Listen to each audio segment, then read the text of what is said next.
like to ask Gavriel a question. That maybe can help us also think about strategies later.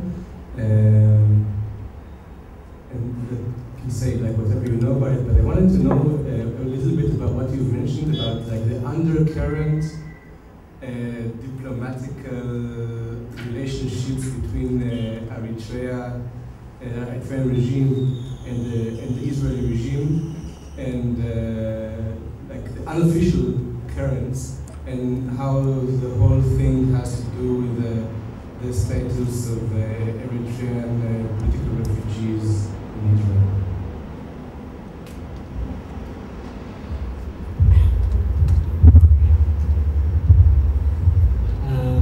For me, what I say is many times when we started to make, campaign about the Eritrean and the thing that was happening in Eritrea, to expose all the tortures, all the sufferings that we have for us happening in Eritrea, we never heard that much from the Israeli authorities just supporting us in exposing this, that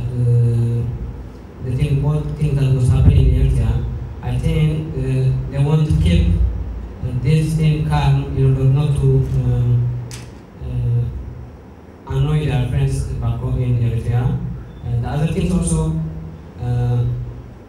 we heard many times that they want to put us like in the name of the economic migrants, because the embassy we hear rise many times asking the government Israel that these are not the refugees, they are just coming for work, they don't have any problem, just only this like America and other people are making in order to harm the country. They are calling them like refugees and everything. And besides, we never see from the Israeli authorities just side to see us like real political problems. That's what I heard. Also, there was time that from the foreign ministers that, okay, if we are trying to call these people like refugees, means they are exposing, believing that there is some problem in Eritrea, so it can bring like friction politically within this country. That's why they try to minimize it.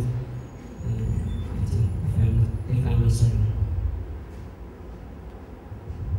I wonder, Bernd, if I can ask you maybe to speak to if that's something that you have observed in the European case, and whether you have observed any strategies that have used or tried to impact on relationships between European countries and their respective counterparts in Africa, and how it's worked there.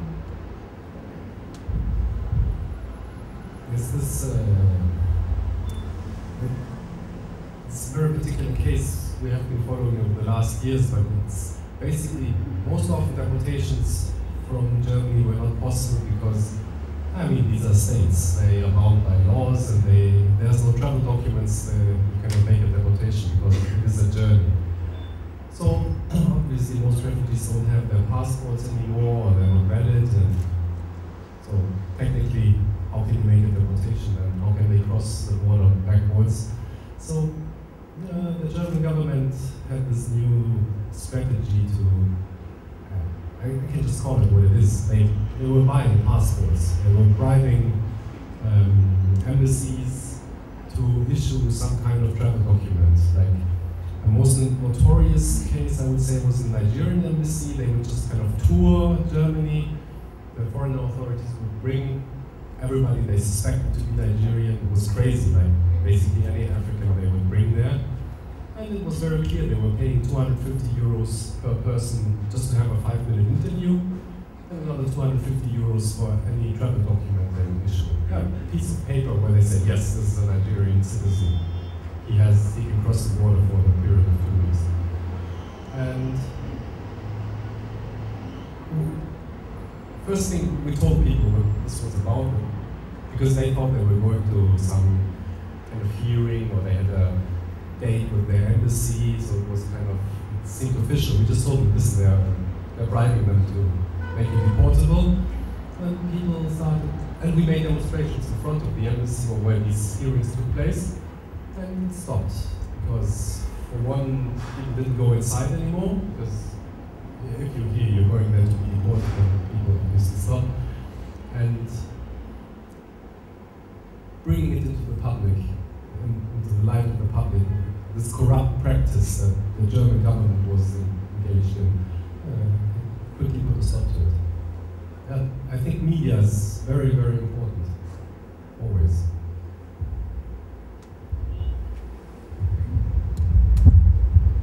Okay, just over here in the purple.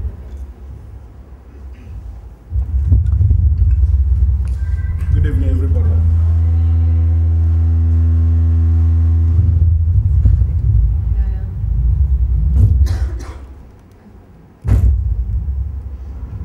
According to what I've been listening from the speakers, according to what I've been listening from the speakers here, the definition of a refugee is a little bit narrowed down, related to what exactly we see in the street every day in Israel. There are not only Eritreans here or Sudanese. You have other people coming from other parts of the world seeking for asylum and refuge and protection.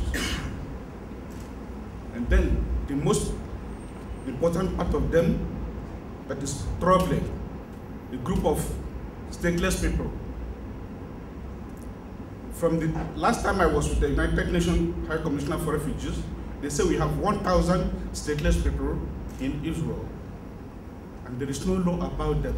The government don't recognize their presence. Nothing has been said of maybe seeing that Israel people have this kind of people in their midst. They need to be protected. They need to have a nationality.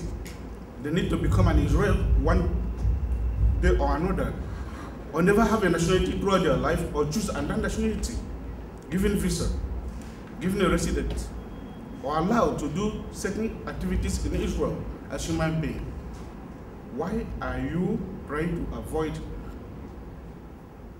the whole matter, but focusing a lot of attention on the Eritreans refugees alone? Thank you.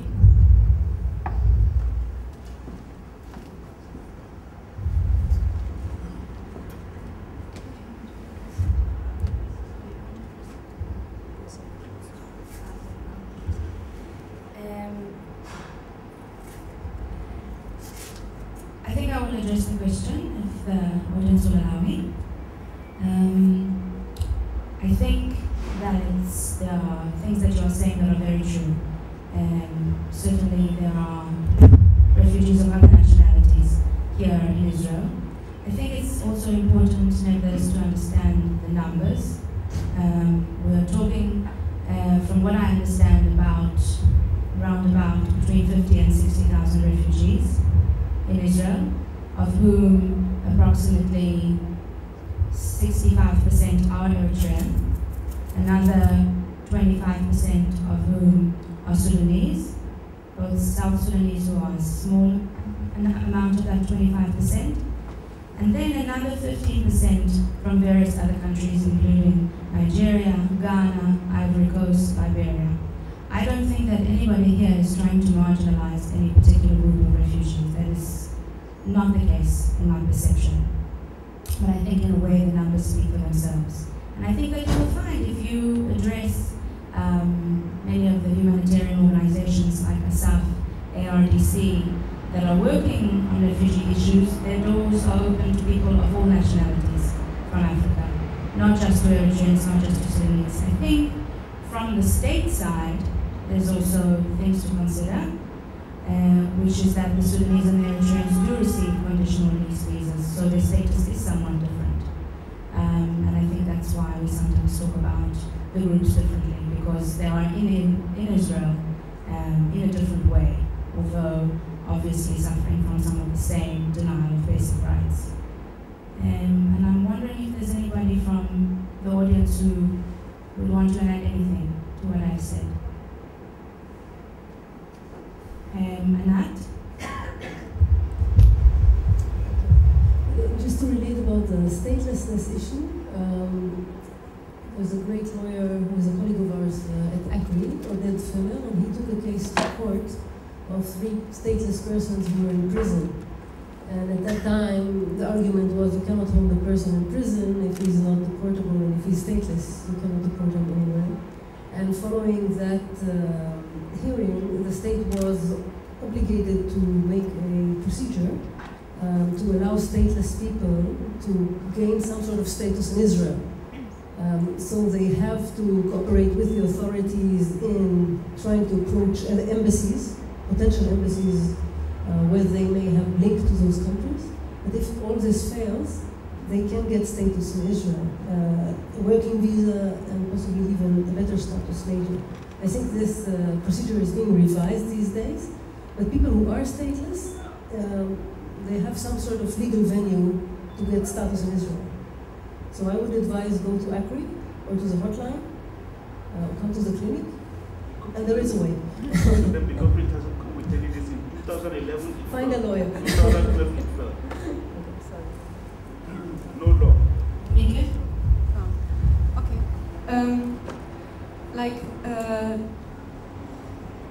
Like I was working in a refugee organization in Berlin for many years in the 90s, and it was called KUP, Kontakt- und Beratungsstelle für ausländische Flüchtlinge.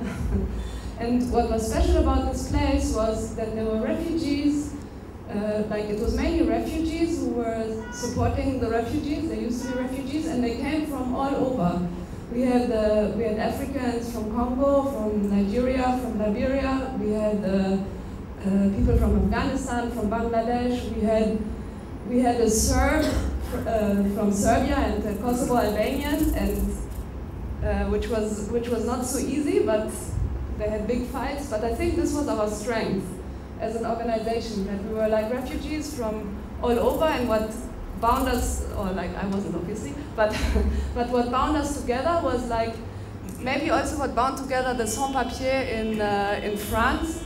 It wasn't like where the people came from so much. It was more their problems that they had in the country, and the problems were really very basic. Like also what Gavriel said, and it was like food, or I broke my leg and I don't have a doctor, or it was like all these issues, and then like basically, I think like what would also be a good strategy is not to, of course, like the community gives a home in a way, yeah, or you come from this country and the government will decide, oh, South Sudan now is safe, so we will deport all those who are from South Sudan, so you find yourself back again in the communities.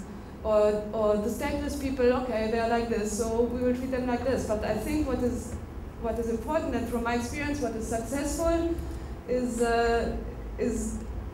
to overcome these boundaries and to talk about really what is at stake as refugee in this country where we are. Thanks. At the back.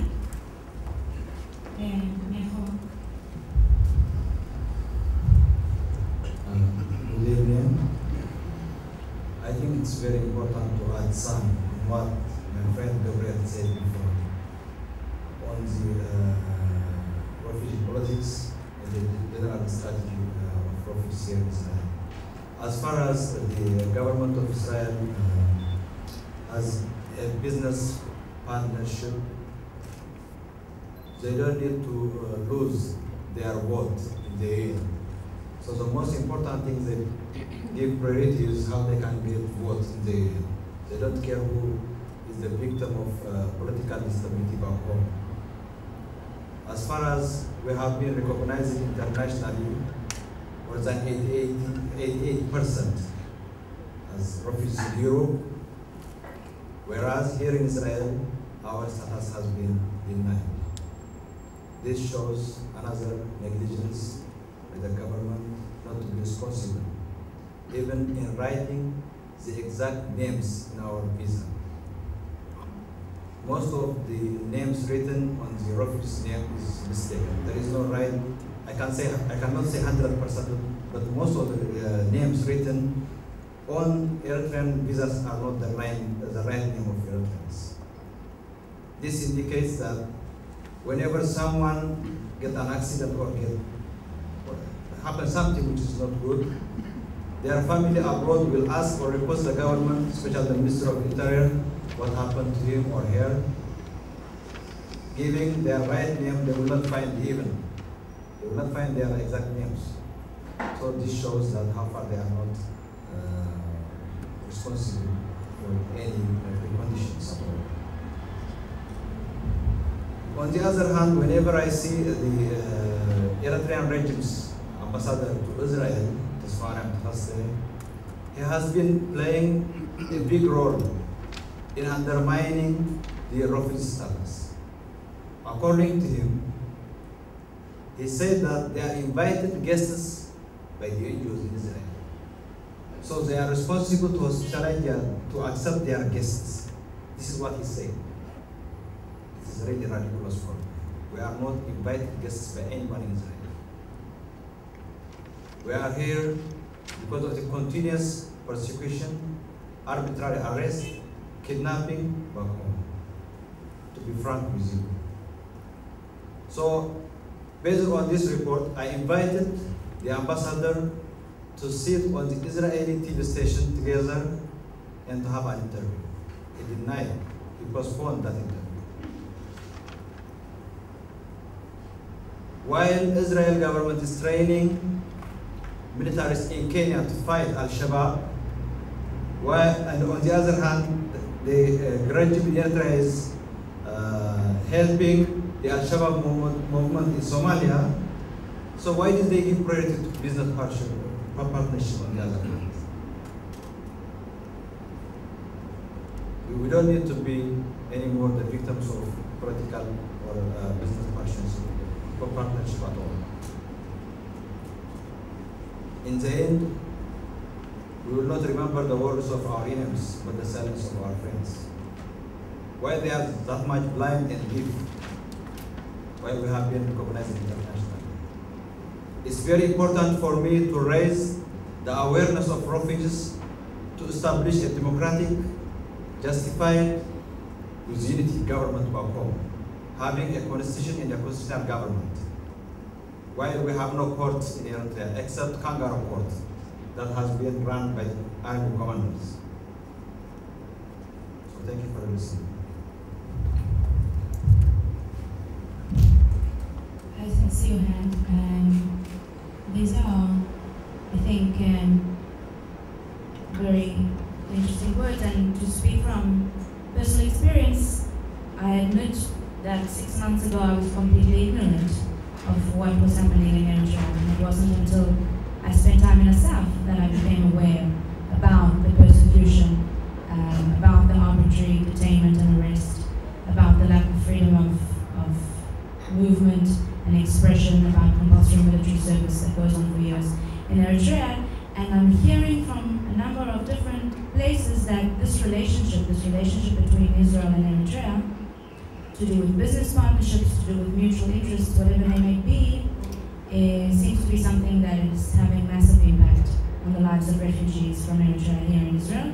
And so I'm addressing broadly a question and to the audience about, okay, seems we have this common understanding, what is action that we can take? What are strategies that have worked in other places? What pressure can we apply? What media can we use? And so I would be happy to hear from everybody about that. But I also want to keep moving. And you know what?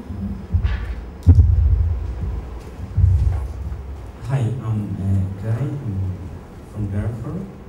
I just want to ask you, as you mentioned that you're trying to figure out that what is refugees' rights here in Israel. What I want to know is are you guys enough involved to convince the Israeli government to respect the refugees' right? If you are, how and when? Because it was 2007 and now it's 2011. And also Jewish, they were Liberian, they were refugees here. and they were living in the same situation as we are now. And yeah, in the end, nothing happened, and then they left back like that. I'll be happy to hear from you to answer. Can I ask you who you're addressing the question to? To Anat. Anat. To me. Okay, to me. Yeah. Mika, do you want to respond? Does anybody from the audience wish to respond? Okay, Yasmin. I also will say. Top, like, since you asked me, yes. Yeah, because I heard from you now, so Yeah. sorry. So, like, I'm not even an Israeli citizen. Like, I have a residency here, permanent residency, but I'm not Jewish. Like, I'm one of these cases that Anat mentioned on Sunday, like one of these few people who managed to get permanent residency, and I would have gotten citizenship, but then I would have lost my German citizenship, and I prefer the German to the Israeli, and I have residency, and I don't vote anyway. I think, like, the issue with the Knesset is, like, I know that ASSAF does advocacy work, and I know that, like that many Israelis, like those who are active here, they try to influence the Knesset and work very hard on that. But I think, like, what is really important, yes, like, we are all working in this goal, yeah, and in the end, like, I think it's very important for also the refugees and the Israeli activists to understand that it's not like the poor refugees that need the help from the good Israelis.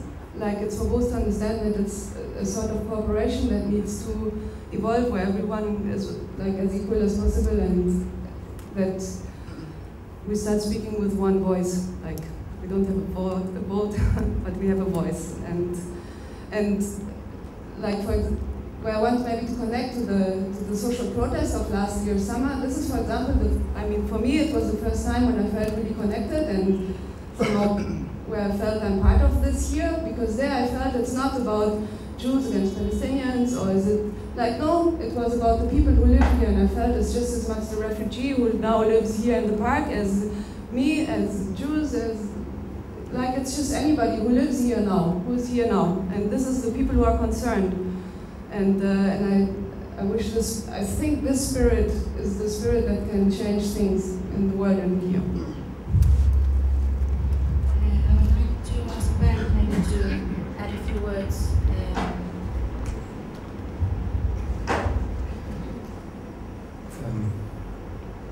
I cannot really add much to what Mika said, because I completely agree with what she says, but I can only reiterate, really, that it is, I think often one is very fixed on kind of on the surface how political systems work, but I'm very sure, and from our experience, I can only say that it has been affirmed that getting active, like not looking at, like, okay, the far question, can we perhaps get even somebody into the Knesset who represents the refugees, something like this one.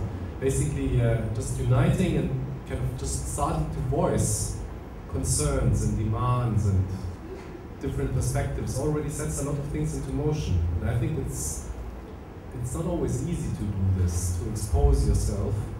I don't know how it is here in Israel, but even from this whole point of what you mentioned, that it's very difficult to speak out, and that it's very difficult to put your own face to something. Our experience was that if you do go out and you address your concerns, there's nobody who can represent yourself better than yourself. I mean, it sounds banal, it sounds very obvious, but I think it's something that needs to be considered. And this exactly, like, I think the Eritreans did a great job in kind of forming and appointing leadership and electing a leadership and moving forward with this kind of unity. I think ultimately this can be much more successful than to go around and to ask who can represent us. Represent yourself. I think it's the most direct and the most powerful way. My building on this.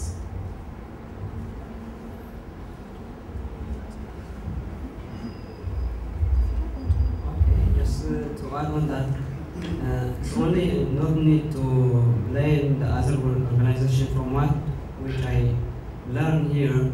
Also, the refugee community, we need to organize ourselves. We need to work with these areas, and there are many organizations who are working to see the refugee world to be treated like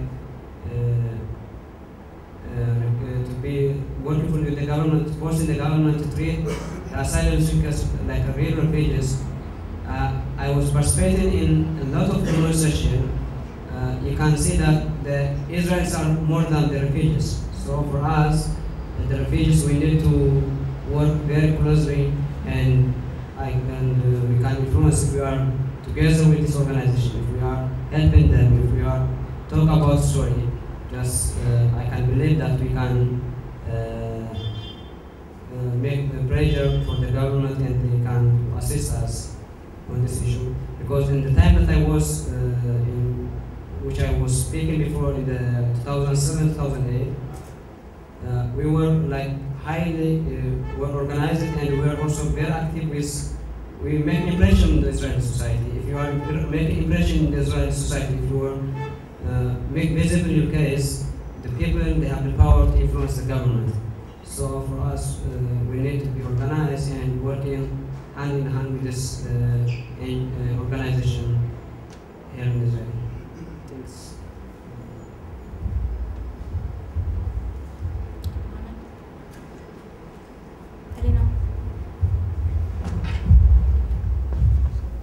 Anyway, good evening, ladies and gentlemen.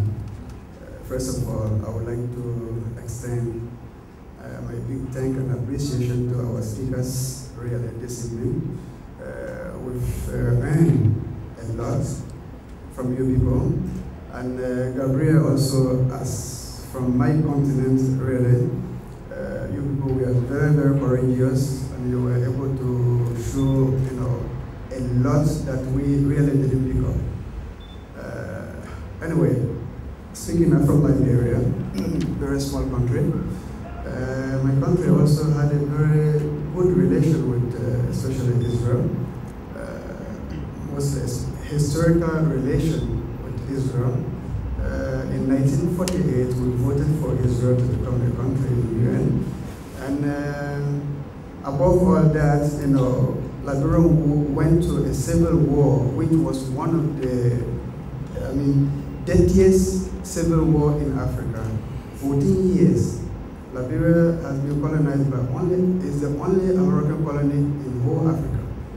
Even America couldn't intervene and stop the war because we had a diamond. Diamond could even help us to improve our country, but it was a foil in the fire. We were killing each other, destroy everything. Few of Liberians make their way to here because most of them were resettled in America. Few of them that came here really, the Liberians are here today, not more than 60 people. When they came, they fought really, they went to Knesset. I don't forget the humanitarian organizations here really, ASSAF and all this, they helped us a lot, they did a lot. They were striving every day and night, for the refugees, But what we came to experience that, first of all, the first experience that we encountered in Israel was the definition. They couldn't define us. Who are we? We are not refugees. We are not asylum seekers. So really, the media is calling us infiltrators. So it was very hard to get to be recognized as a refugee. Most of us, we did our interview through Geneva. We were accepted. But they turned down everything here also. Everything went under, UNHCR, which was part of the Interior Ministry. So it was politicized. We couldn't get our right. But due to the human rights organizations, really, they tried a lot. And we also were with them on their shoulder. They knew us, as many Israelis also there in my country, working there nicely. We were able to achieve the collective, humanitarian visas. 6 months. After 6 months, we need to go to Interior Ministry and renew our visa. So after that, in 2006, our files, Liberian files, were closed. Those who were not, Liberia, we had 16 tribes. Those, out of these 16 tribes, Mandingos, they were victimized a lot. Because, as if you go to the UN definition of, refugees, the person who is well-founded, fear, because of the race, because of religion, because of his tribes, and Mandingos, really, they were targeted because most of them, they were Muslims. And also, they were Mandingos because most of them, they were having a lot of property, they were killed. And because they were supporting the other regime also, so they were massacred, and most of them, they were resettled in the US. Anyway, I don't want to prolong the topic because I thank God and I thank Israel and I thank Israelis. I was one of the survivors because in every crisis we have survivor and we have victim. It's true, that's life. We have to go in. My child was awarded, so that's good. Anyway, but lately I have to change to activists on behalf of the small community. I went to ASSAF sometime, I think Maya knew me also. I was able to talk about their issue, that they've been depressed because they were annoyed why Israel couldn't protect them. And they were having good relations with Israel. So it's a small thing I want to say about Liberia. This question to Gavriel and our brother, I don't know his name, sorry. Because we have a lot of refugees here, as the brother was mentioning. What are the ways, what are the mechanisms that we need to put in place to work as a refugees, to form some kind of network, whether you're from Liberia, you're from Congo, the leaders of these refugees, how can we work together and fight to get some right? Because really, every country has its problem. It's true, the Israelis, they are doing their best towards us. Because we're hearing most about Europe also, what is going on there.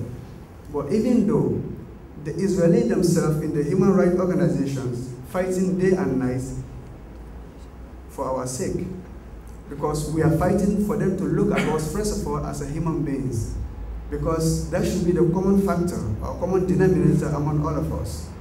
Even they themselves, they've been a refugee before, but that doesn't give us claim, to claim to get our rights. I know most of us, all of us, we're supposed to get our rights from our various countries, but some of us were victims of the corrupt regimes. People know I don't have to go in far. Some of them came from the genocide. So please, my question is, as people have a lot of experience, what are the ways that we can work together as refugees so that the work also on the humanitarian organization can be easy for them to help us, to direct us, to get some right for us? Thank you.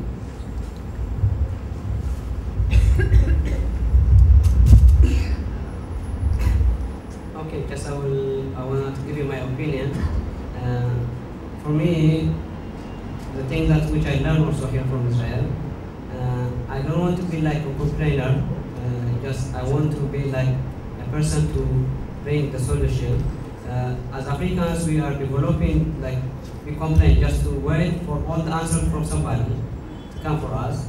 But we need to develop that, to bring from our side, to bring the solution, just to make the authorities or the people that who can help us. I see that there will be a success in this kind of issue, but most of the time we are occupied by personal activities. People also, we didn't develop like the kind of volunteerism. For example, here in Israel, in those all organizations, ASSAF, Asylum, if they have something, they put on notice in the Facebook or something in internet. They ask volunteers. You can find within a minute 100 volunteers. But in our case, we are missing this. We need to develop that kind of things, getting volunteers that can work for their community, to assist. There is a lot of things that you need. You need to sacrifice your time, your energy, your money, but we are lacking such kind of things. So as we were also developing, like in ASSAF, there was a program create like a working group. I was part of them. When the program was coming, just everybody says, okay, I will do it, But in the process, everybody become fed. So the thing, if we want to correct this, we need those activities, those people who want to really know. I was very proud to be in Israel. Individual people are bringing the Jewish here. In the history which I learned, like Herzl or Jabotinsky, they make campaign a lot and making it on their people, and they bring the idea that on the Israel the Jews will be very respected if they were in their homeland. For us, also we need to follow, but we need courageous people. We need to, with devotion, time, sacrifice.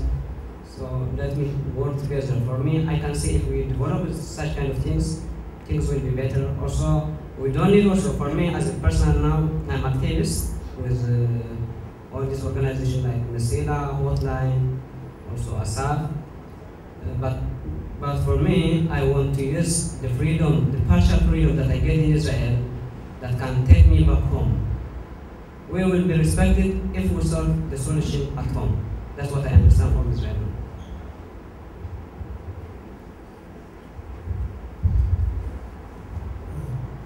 I was very impressed by your intervention. Thank you very much, because I think it's perhaps a rare occasion. I don't know, but I think it was very good that you picked up the microphone and you shared all this with us, because even myself, I did not know all these things about the union. I guess a lot of people share this lack of information. So I think this is like the first step that there's people like you standing up and taking the voice. And probably I have to return that question to you, because I mean, you have expressed a clear desire. There should be some kind of organization representing the refugees. I don't know, what you have said that ultimately it should be able to level with the government to be able to bring refugees to a better position, but on a short term, what would you want such an organization to achieve? What are like small but significant and achievable things that can be done? It's not today or tomorrow, but in the course of a few months. I think if it's possible to define these little issues which can be solved, which can be successes, I think it will also send a message to the rest of the refugee community that there's a point in getting organized. And Gavriel is completely right. It takes time, it takes resources and energy, dedication, and often also money, which is so scarce. But I think one has to prove quickly that there's a point in doing this. It's not just because we want to have another social club, perhaps, or another gathering spot or something like this. So there's a real point in coming together and discussing the issues which are at hand and which need to be solved.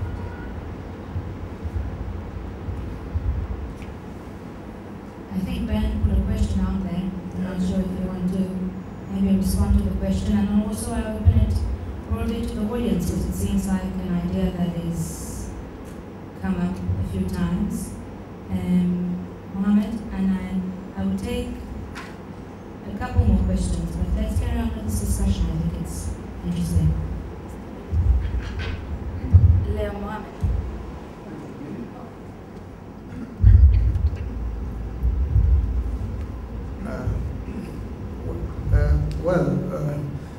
Anyway, Gavriel, thank you very much for the feedback. I was inspired, really. Been working very hard, but there should be a ways to go.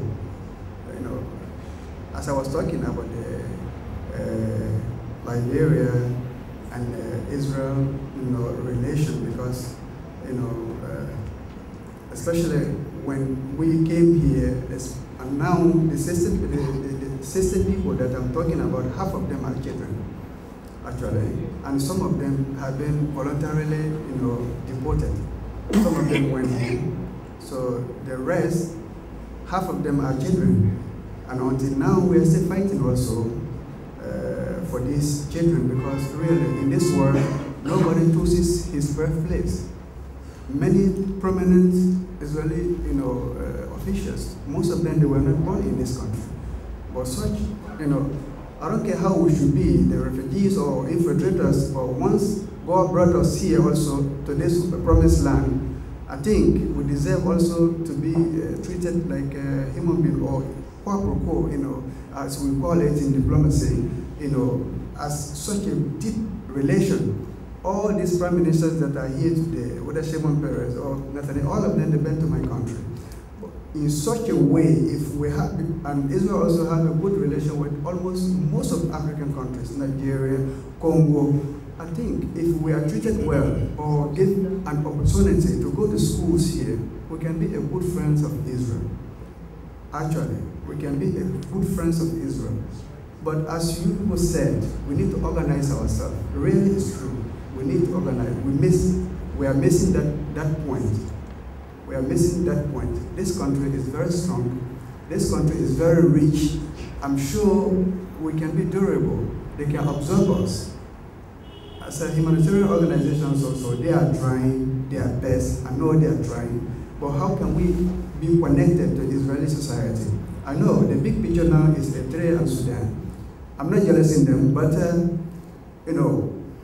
with the minority today, or the small groups, really, they can treat us better than for tomorrow, because as even 2010, Jacob Angel is an Israeli. He won the tender, the iron ore tender in Liberia. It's a billions of dollars in a project. He won that. If he, as Israeli, can get that in my country in 2010, and I am here fighting for visa to clean Israeli toilets, I cannot get. The gap is very wide. Let's tell the truth. Let's call spade a spade. The gap is very wide. It's very wide. Most especially the children that were born here. They need to be, part of the society. They've never been to my country.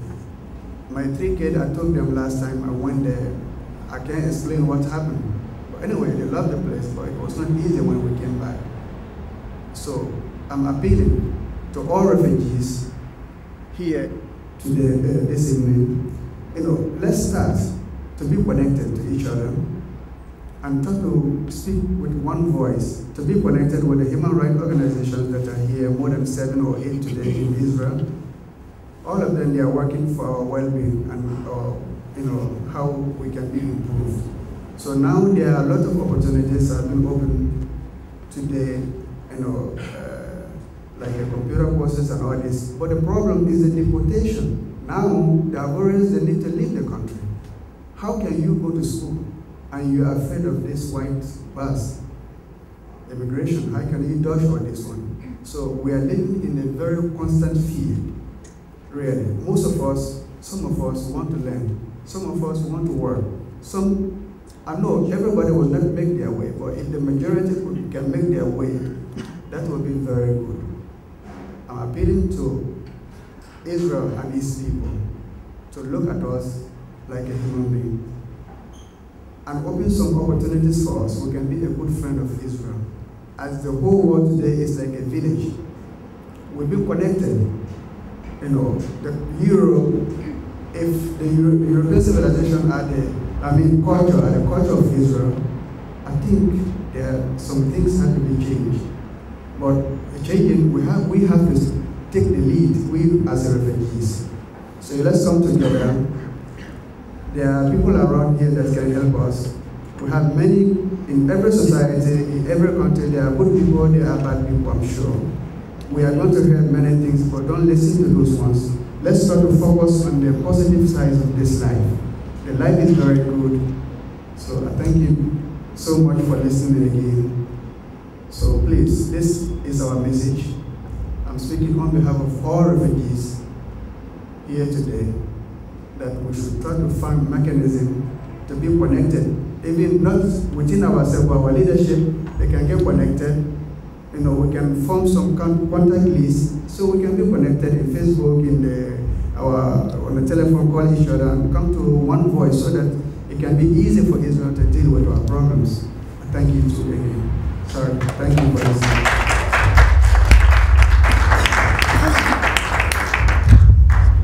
Thank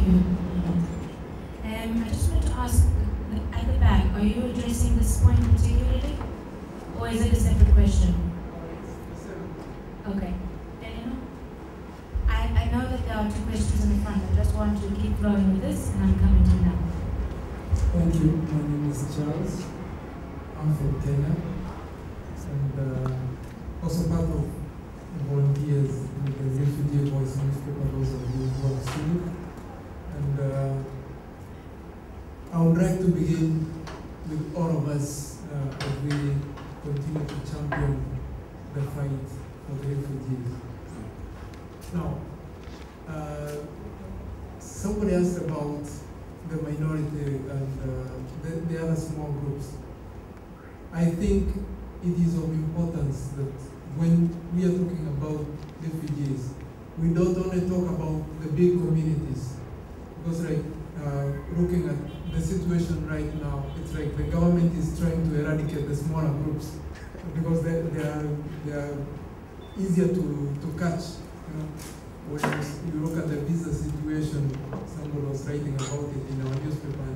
It's like the smaller communities are being eradicated one by one. You go to renew your visa, they give you 7 days, 14 days to leave the country. Unfortunately, most of the smaller communities fear getting out to the public.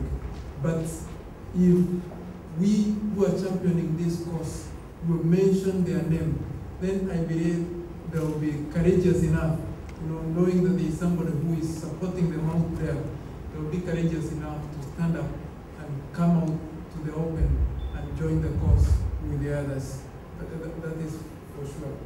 The next thing is we, the refugees, should also try, you know, to bring as many people as possible together so that together we can fight.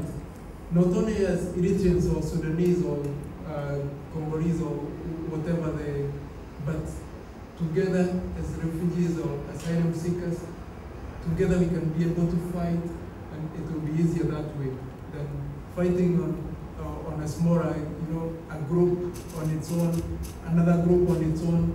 Let's fight this fight as a group of asylum seekers and refugees in Israel. Thank you. Thank you. I have a question here, and then I have one over there, and now I see 2 more hands, but I'm not promising I will take your questions because we are running out of time and people are fading. Hello, I'm Gavriel. I'm sorry for talk, but I'm very sorry to say that the refugees, the bad word. I hope anybody cannot be refugees. Refugees, I'm feeling we are like dead bodies. Somebody's out of their country, his country, and out of his country, out of his family, his mystery, future. It's very bad. This is a situation what we can do. But I have a question.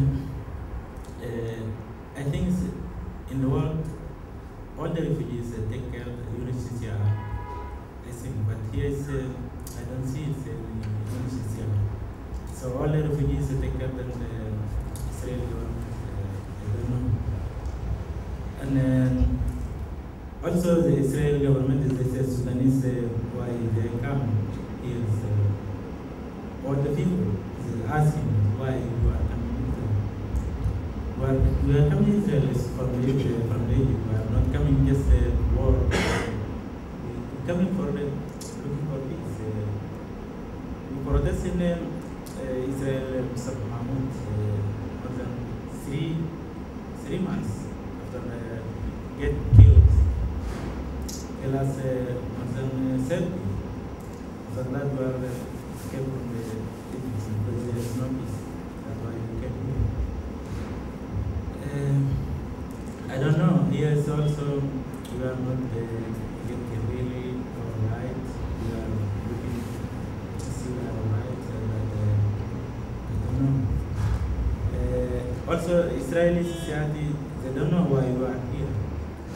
They think you are come here to our work, but no, we are happy work. We have to work.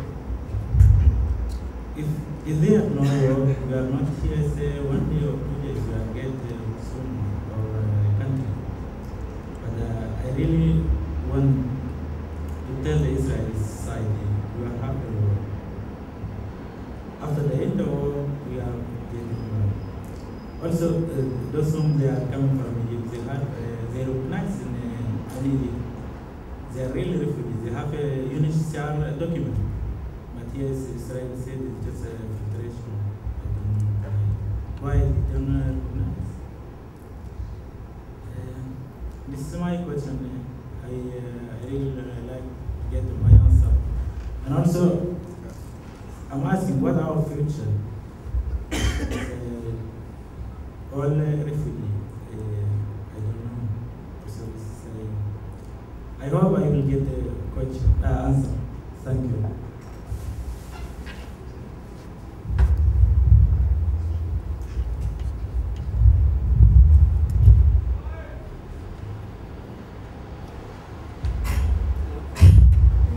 I don't know if I can answer it. People they can ask why we come here. It's in the politics you need to persuade. I think so. Especially with the Sudan's case. In Sudan, I can explain it to things.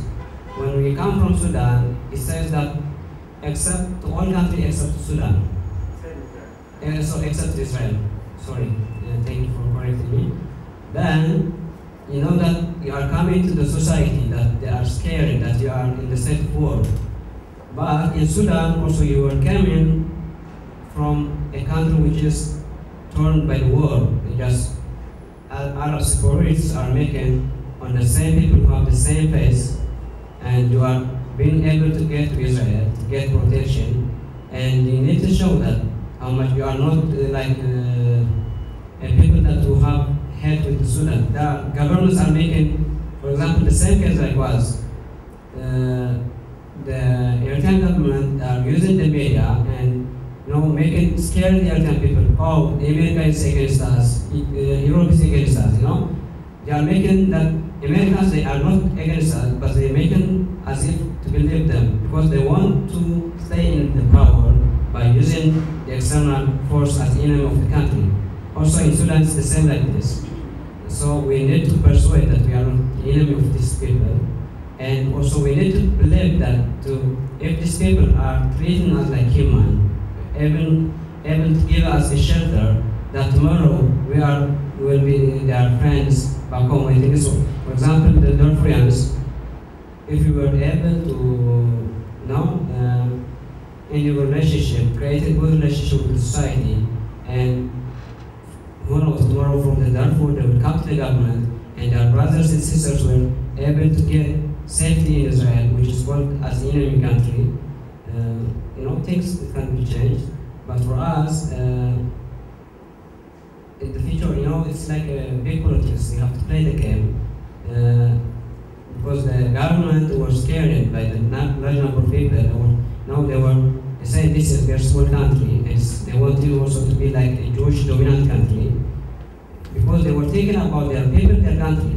We are here because we didn't get a government who were giving priority to their people and their country. Just because they are giving priority to their power and they make us run from the country.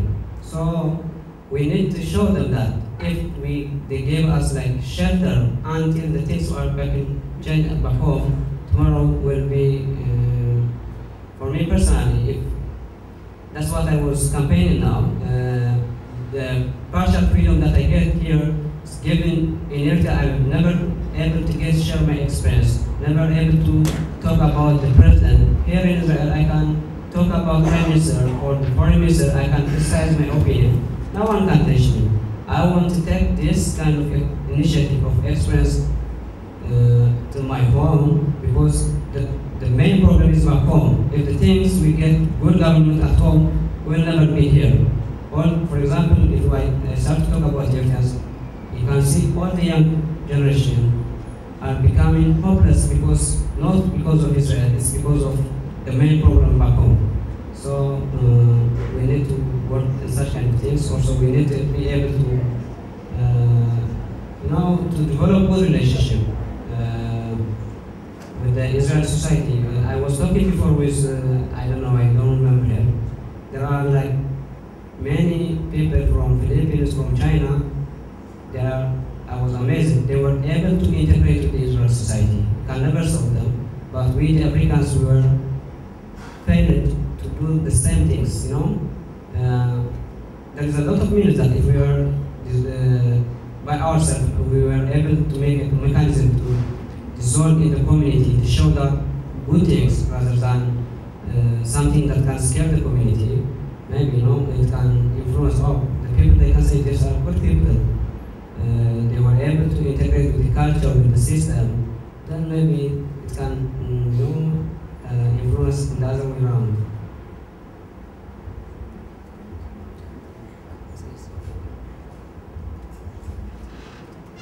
I think I'm going to stop us because we have gone from many to quite few.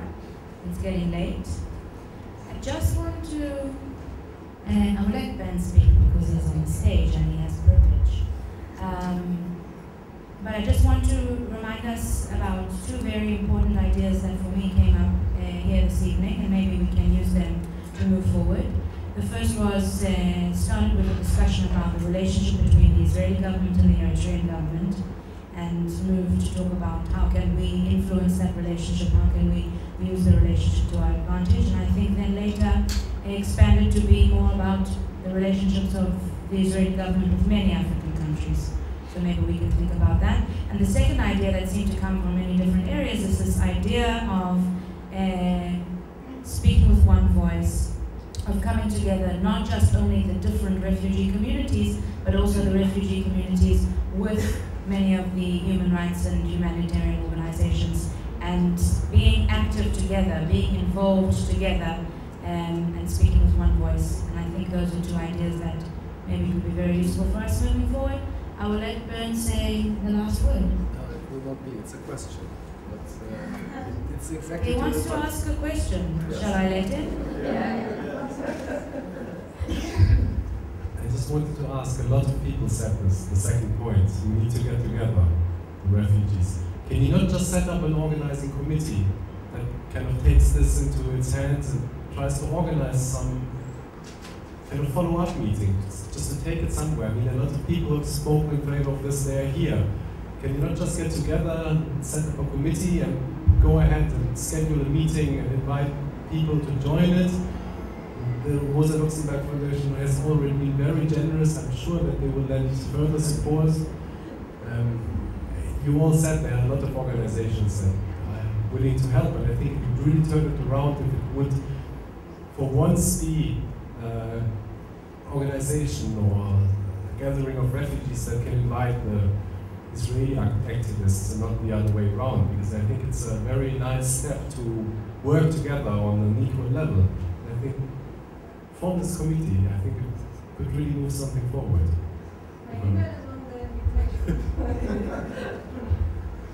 If I read you right, you mean right now? That's good. The people who spoke about it, can I hear from you? If you think it's a good idea, let's do it. Can you go like this? Yeah. As far as I can tell, here we have Eritrean, Liberian, Kenyan, Sudanese, Nigerian. Have I missed anybody? Stateless. What an amazing start. Shall we just sit together in a circle now and do it? Exchange contact details, set up a time for a first meeting. Rosa Luxemburg brings snacks. I like to